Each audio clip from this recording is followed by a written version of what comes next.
Christy, we have breaking news this morning. The Department of Homeland Security announces they will be launching a new immigration sweep in the city of New Orleans. Maddie Kurth joins us right now with those breaking details. Maddie. So, Josh, they call it Operation Catahoula Crunch, and the feds tell us that the sweep will target alleged migrant criminals who were released from jail due to so-called sanctuary policies. So right now, the Orleans Parish Sheriff's Office is under a federal consent decree. Jail staff do not hold inmates past their release dates, regardless of whether the federal government has an arrest detainer on them. Now, the jail's policy was adopted more than a decade ago in response to a federal civil rights lawsuit.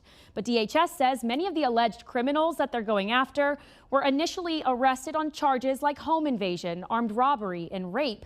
It is not clear whether those suspects were ever tried and convicted of those crimes. But important to note, a federal judge ruled last month that the state of Louisiana can file a legal challenge to the sheriff's office's policy. But a final ruling has not yet been made. Much more to follow here as this story develops. We'll bring it to you as we know. For now, Josh, back to you.